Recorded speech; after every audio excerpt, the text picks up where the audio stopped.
a look at our objective today, right? Identify correct uses of commas. What I really should do is put this part in red, around red, because the seniors got, they got a little extra. So anytime you see something in brown or some other color that doesn't relate to any particular group, then we know that applies to everybody. All right, so we're going to identify correct uses of commas. Now, we've kind of already looked at some of this, right? So for instance, right, what's one thing we know we can't do with a comma? What can't we combine with a comma? Yes? Combine two sentences with a comma. Yeah, we can't just use a comma to combine two independent clauses or two sentences, right? Two simple sentences in particular, because otherwise, what do we end up with if we do that? What specific kind of run-on? Comma splice, yes, right? So again, we've kind of already had some measure of use of commas, but we're going to look specifically at the rules here, okay? So again, you guys should be opened up to your MITS notebooks, and we're going to fill these in as we go along. All right. So does anybody know what a comma indicates? When we're reading, for instance, and we come across a comma, what does that mean, Winston? It's a pause. Okay? So we can also use commas to separate something.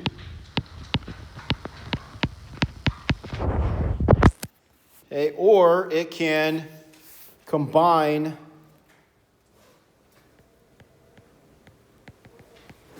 two sentences if used with one of the fanboys, aka coordinating conjunctions.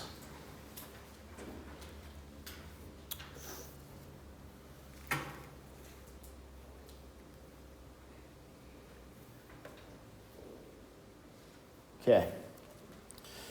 So we use a comma after an opener. Right, and these can be words, phrases, or clauses. So here we have a word, right?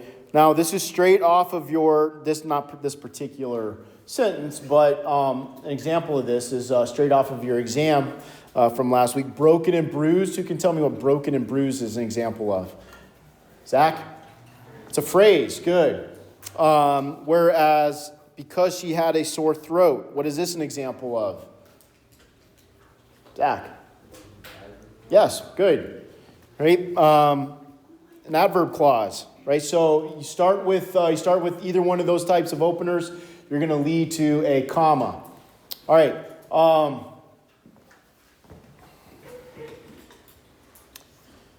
Janie, where would this example, this number one, where would a comma need to go? Good. If you show up tomorrow, comma, Joe will put you to work. So we have an adverb clause followed by the independent clause. And Finn, where would we need a comma in number two?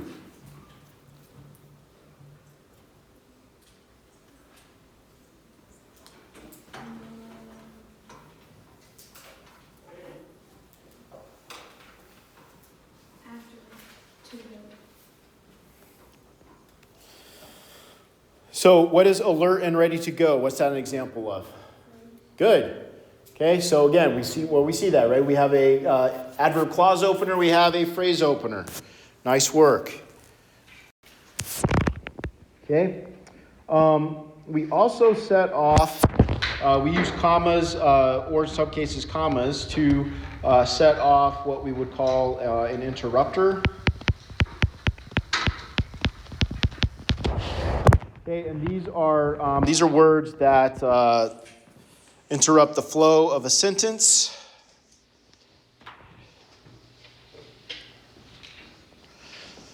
All right, and remember our trick with this, right? So if we were to remove in fact, or we were to remove smallest of the boys, so it would be William made the all-state hockey team. Timmy was teasing my sister. Both of those make complete sense. So, therefore, they are non-essential.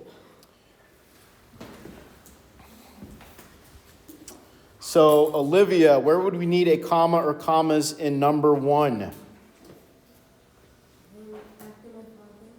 Okay. Sorry? Before is. Right, so that whole who works for the road commission is non-essential. So, because if you're left with my father as an advocate for unions, right, complete sense. Damien, comma or commas in number 2?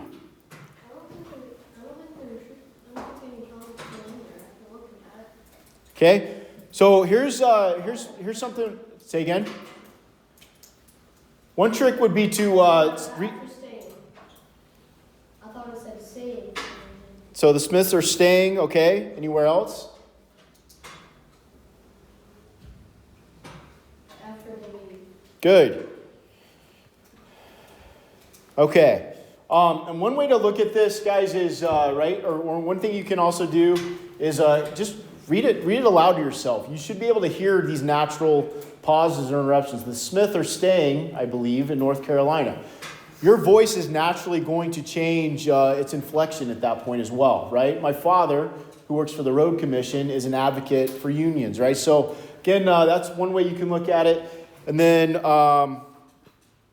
this one was already done for you. My father, a native Texan, speaks with a thick drawl. All right. So we also use a comma to set off a closer. And that would be a fragment that is added after an independent clause, right? Or a complete sentence. And again, this was actually one of your definitions. What's a fragment? What makes a word group a fragment? It's missing what? It's a fragment if it's missing what? Zach. Just give me one. There's 3 things. You can just give me one. Okay? Peter? Verb? Or Cooper? Or complete thought. So any one of those 3 we have, or any one of those 3 we have a fragment. And if that follows an independent clause, then we have a comma.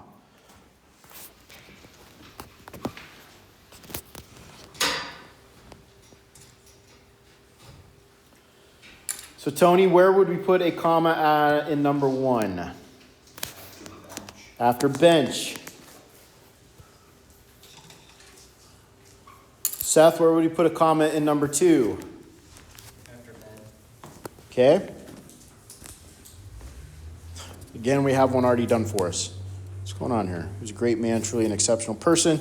And we use commas to separate items in a list.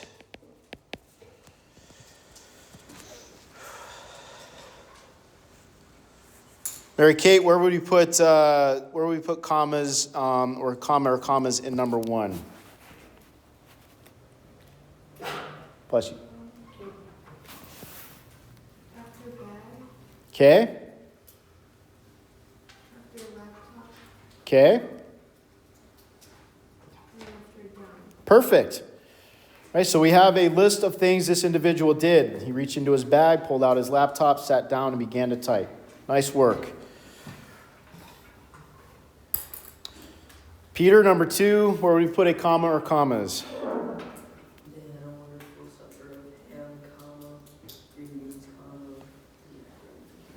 Okay. Does anybody know what this comma is called before the and, the first and? Does anybody know what that's called?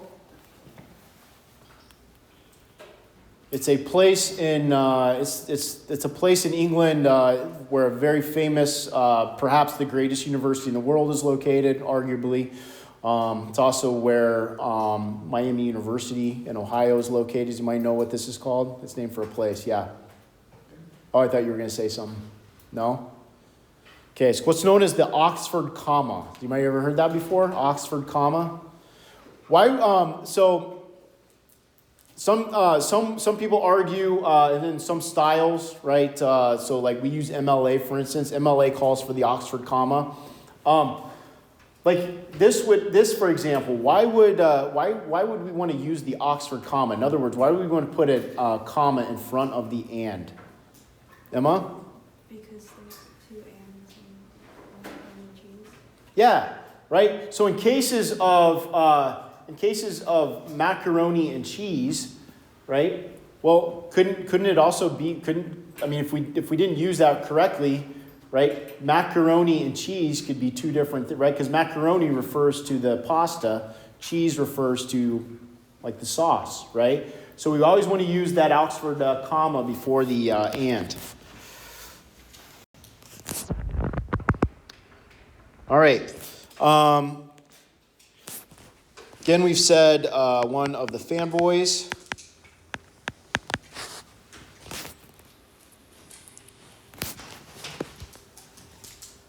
So, Sarah, where would we put a comma in number 1? Oh, this was totally on accident and random. After what? You don't do that, though, do you? Because you're a good sister.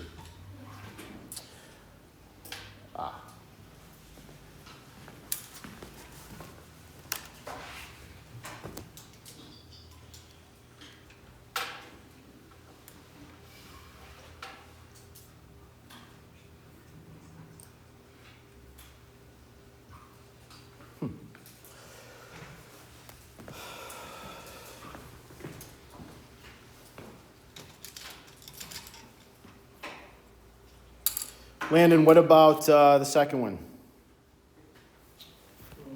After day.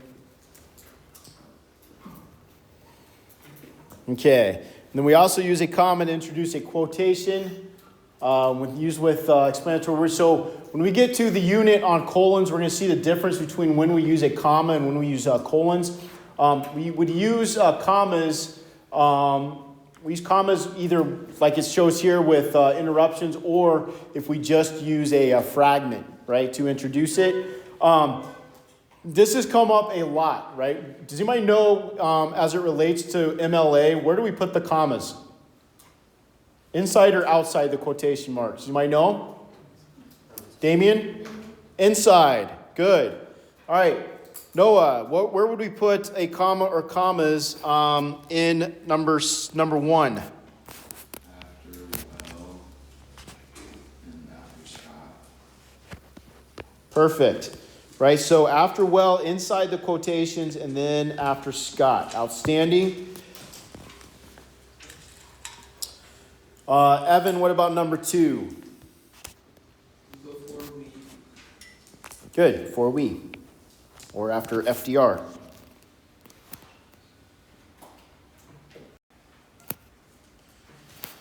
Okay, what is September 11th, 2001? What's this an example of? Or January 16th, 2023. What is that? It's a date. Okay, 123 West 11th Street, Traverse City. What's that an example of? You don't have this in there?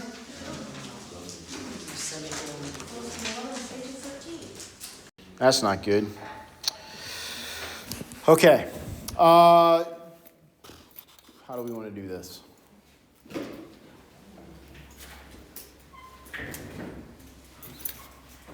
What about, do you guys have this stuff?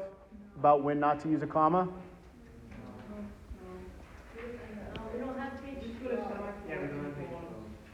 You don't have what now? So you go from what page to what page then? You go to 11 to 13. Okay.